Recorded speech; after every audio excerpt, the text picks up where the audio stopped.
Gaano kalayo ang kaya mong lakarin para makakita ng isang magandang tanawin?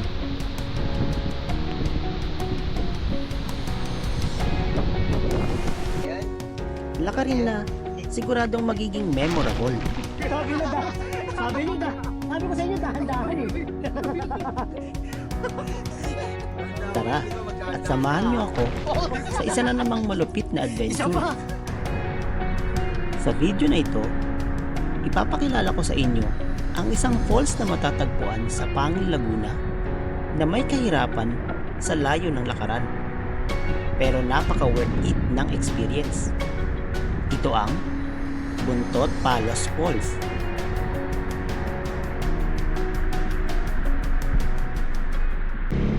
Halos 3 hanggang 5 oras ang biyahe papuntang Buntot Palos simula Maynila.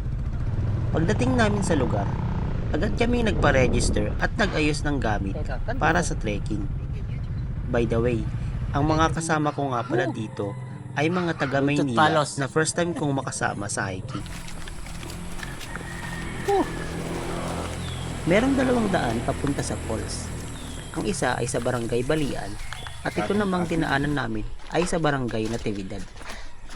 Mas pinili kong dumaan dito dahil kung makikita natin sa Google Map, mas malapit ang daan nito patungo sa falls. Yung daan din naman masyadong ano. Dito lang. Ito lang po, no? Anong bundok po to? Bikay. Bitay? Bikay. Ah, Bikay. Alam ko Bitay eh.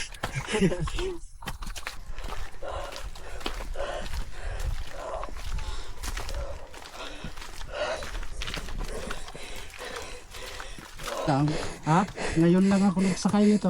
Wala akong kargo sa kahon. Ay bawat ahon ko, may kargo akong food. Galing nyo. Pwede po bang iahon nyo na lang po kami?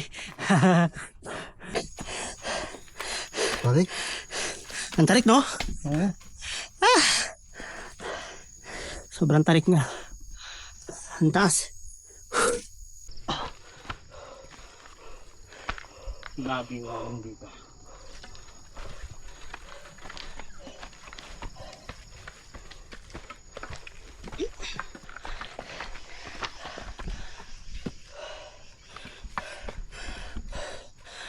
Nakakapagod dito. Kasi ang daming bato tapos puro ahon. Masakit sa balakang. Yun yung daan. Kaya medyo ano siya tawag dito, mapagod talaga. Sa unang part ng lakaran, masyado kaming napagod dahil sa mabato at maputik. Kakaulan lang din kasi ng araw na to. At kung kakaulan lang, expect natin na maraming linta na madadaanan.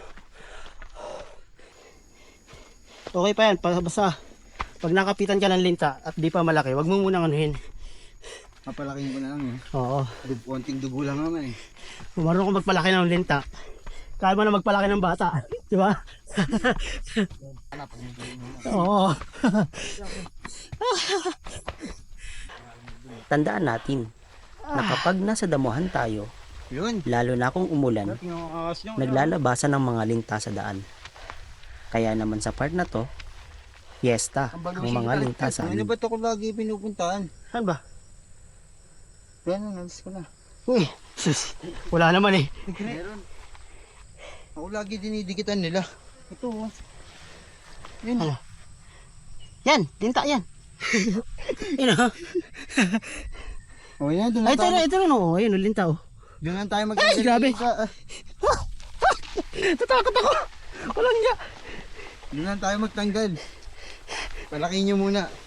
Palakihin nyo muna. Palakihan tayo linta. Oo. Nakadikit pa rin. Oo. Yan o. Oo nga no. Kwenta. Ang ano niya. Pero nga. Ayan. Ma-update linta sa akin eh. Wala yan. Hindi yan. Eh, gagawin laki oh. Gagawin dami. Tara na! Tara na!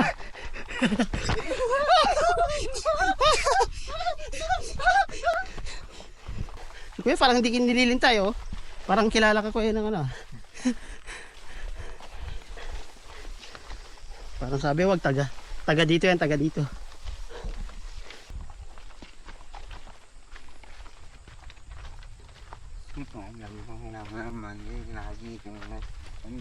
Pagkatapos namin malinta ng pagkadami-dami, narating na namin ang kalahati ng daan papunta sa falls.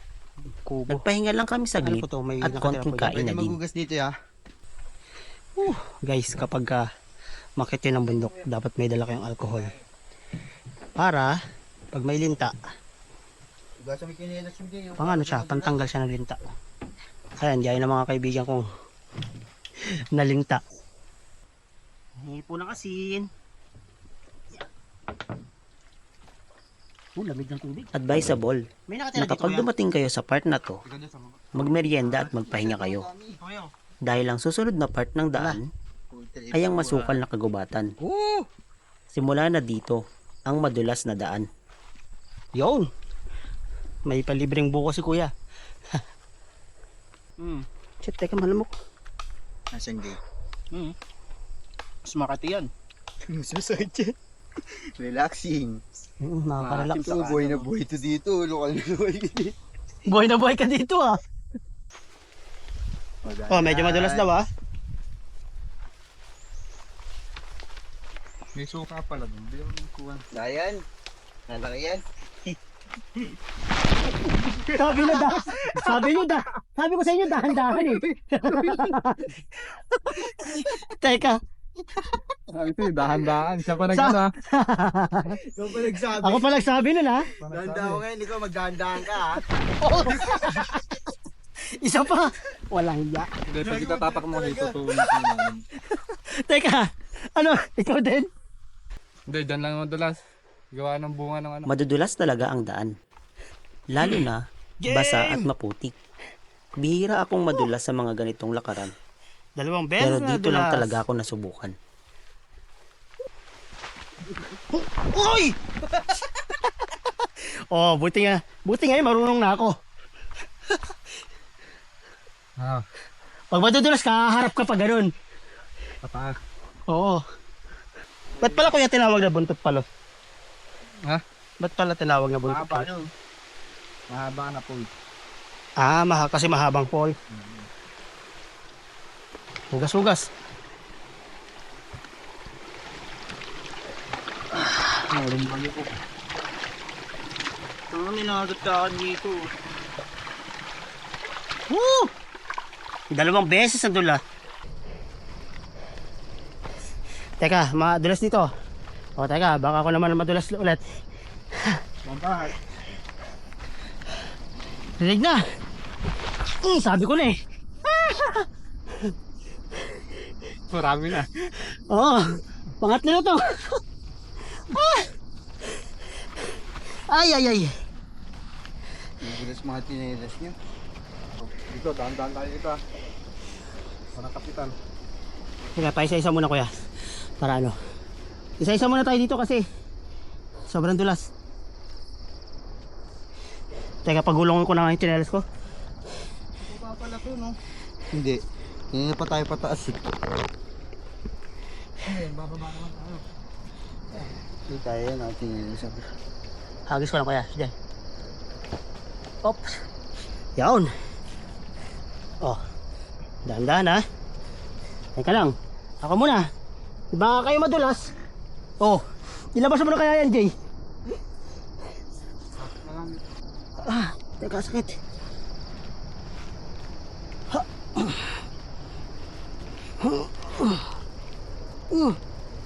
Sakit. Ay, kaya pa. Alalay. Oops. Grabe. Uy! Salo! Salo! Buti na hawakan si kuya.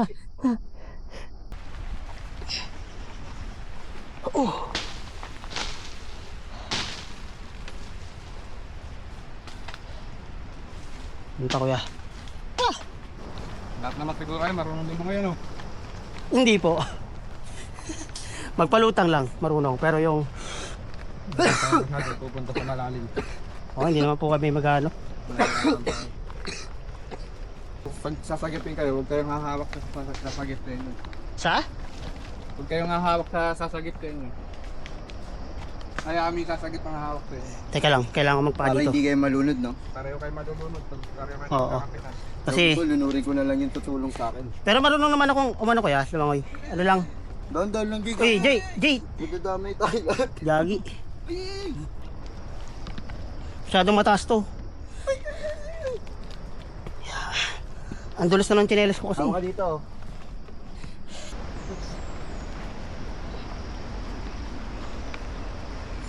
Yeah. Ingat!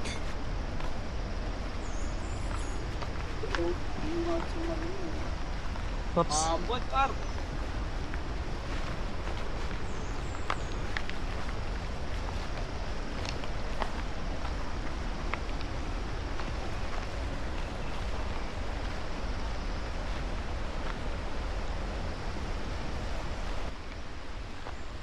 No, may tinutumbang puno pa. Malakas ang ulan. Go.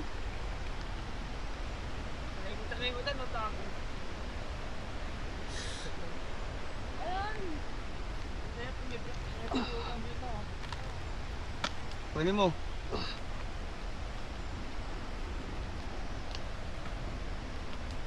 Pero may nakasabit sa ano ko.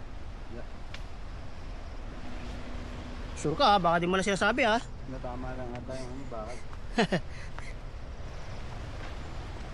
Dahan-dahan. Pabato dito. Halos isang oras na kaming naglalakad pababa ng bundok. Uy, At sobrang sasakit na ng paa namin. masakit to pag nadulas ka Nagpahirap dito. pa sa daan ay yung mga nakatumbang Tigan, sakit puno talaga nung tsinelas na ano. at mga matataas na halaman. Oh, naririnig. Nakikita ko na siya, naririnig ko ng malakas na sobrang lakas.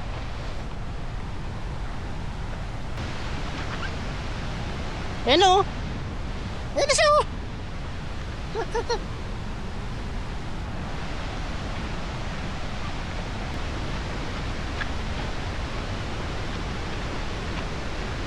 Woo! Oh! Ang angas. Teka, hindi na ako makapokus. Oh. Wow! Ganda. Bato. Madulas ha, madulas. Bawal tayo pumunta doon ha. Uy! Yeah. Sarap. Ano kaya? tayo doon, ha. Ah, sige kuya. Para Bawal doon. Bawal doon sa mababaw lang tayo. Saan ko yung ano bababaw kuya? Ito lang. yan, ganyan tayo. Wala tayo pwesto doon ha. Oo. Oo kuya, dun muna. Pero mamaya kuya, pwedeng dun. Ay, hindi no? Hindi pwede, medyo malakas yung ano ngayon. Medyo malakas yung ano ngayon. Woo! Ganda. Buntot palos! Woo!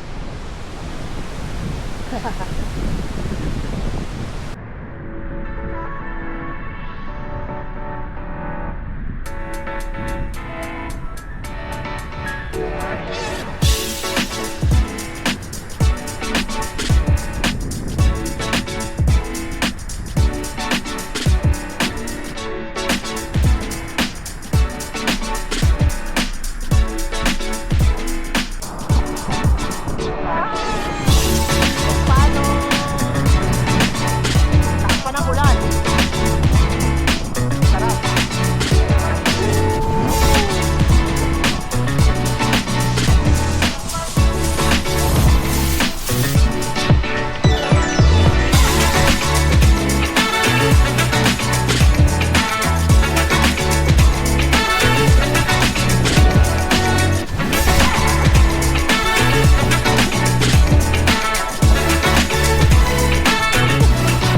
Hello, buntot palos.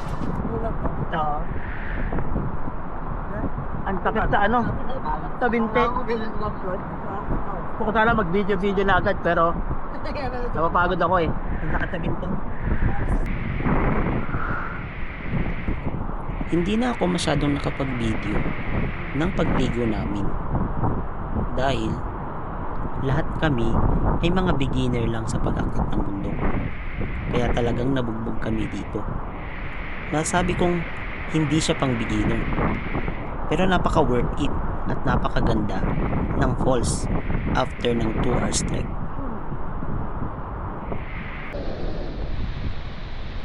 Okay, sa part na to ng ano, ng Buntot Panel, dyan, hindi na pwedeng maligo. Kasi sobrang lakas ng agos. Kasi kung makikita mo dun sa dulo, ano siya, para siyang nakipot na bundok. Baba ng bundok, parang ganun. Gubat ba? Tapos ano, yung ano kasi doon, yung tubig daw kasi doon, sobrang lalim.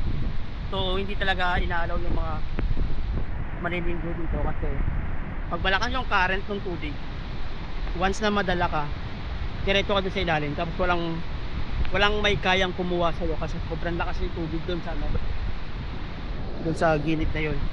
And ang kikipot kasi ng mga bato, kung makita doon, makikipot siya. Hindi ko rin siya mapuntahan kasi yung mga bato, wala naman siyang lubot, pero parang ewan ko ba, sobrang ano niya, sobrang dulas niya. So wala talaga. Pagka nagkamali ka talaga dito, ano, bagok pa or bye bye. Yeah. Ito oh. Kaya pag umakit ako, nakaupo agad ako kasi para maano ko yung lakas ko ba.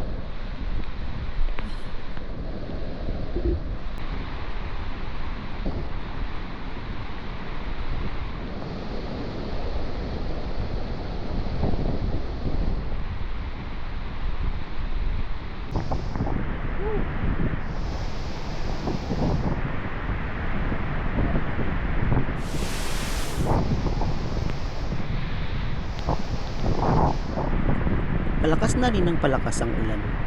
Kaya kung makikita ninyo, pati ang tubig sa falls ay lumalakas na rin. Yan. Teka lang. Sobrang dudulas ng bato kaya kailangan mag-ingat talaga kayo. Ayan o, medyo nakaupo na ako para hindi lang ako madulas. Ayan. So nandito ako sa malapit sa falls. Itong part na to, yan. Sobrang lalim daw yan. Hindi kami pinapalangoy ng tour guide namin dyan kasi malakas daw yung current ng tubig. Baka daw ano rin kami, maumpog kami kasi dito kasi sa part na to, hindi mo kasi makikita yung pilalim dito. So hindi mo alam kung may mga bato na, pero puro batuhan kasi to. Dun banda medyo buhanginan, kaya ano siya, delikado. So, hindi nga rin kami makalapit dun sa falls kasi lakas ng hangin. Parang malakas na yung hangin tapos madulas pa yung bato. So baka madulas ka, matangay ka ng hangin, malaglag ka dun at ano, sa malalim na part. Delikado siya. Pero overall ganda.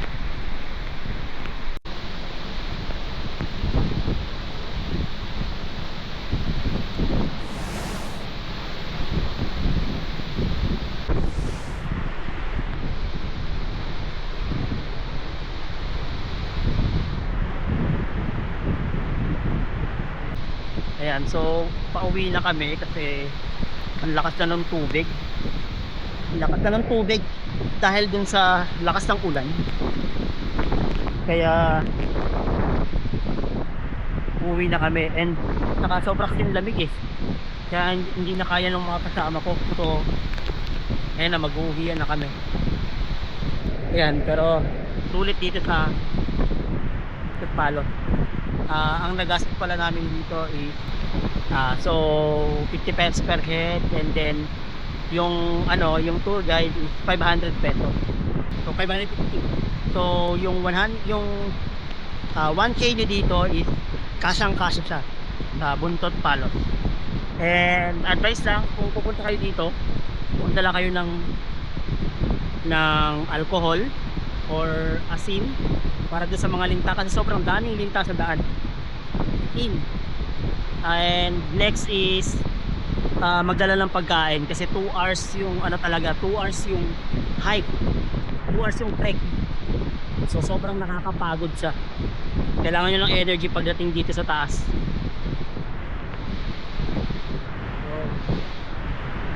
Bye bye, Bundok Palo.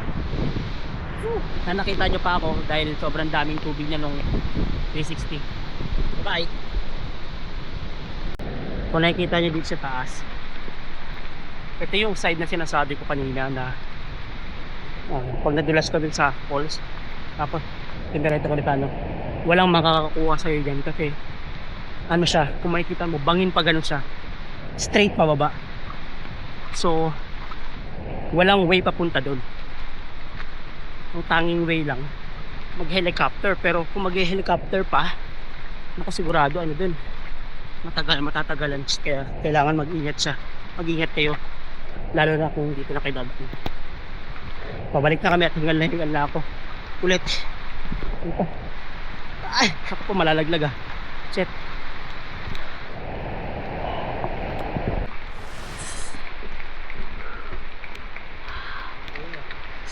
Magiging memorable tong experience ito kasi tingnan mo yung hindi wala ko, tingnan mo yung sitwasyon namin. Sobrang hirap. Ano, kaya pa Jay? Ang ina kasi hindi sila nagpapahinga tayo eh. Falls kayo ng falls, trek kayo ng trek eh. Ako nga pala yung mastermind dito.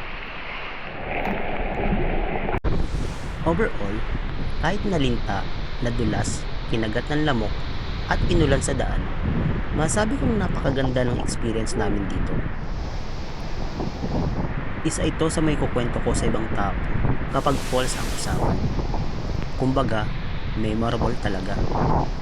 Kahit hindi ko napaghandaan ang akyat namin dito, binigyan naman ako ng aral ng experience na to. Yun ay ang maging matatag, lalo na sa mga bagay na gusto mong marating. Kahit na nahihirapan sa layo ng pupuntahan, tandaan natin na may naghihintay sa ating napakagandang tanawin. Hanggang dito na lang ang ating video. Salamat sa inyong panonood at suporta. Hanggang sa muli!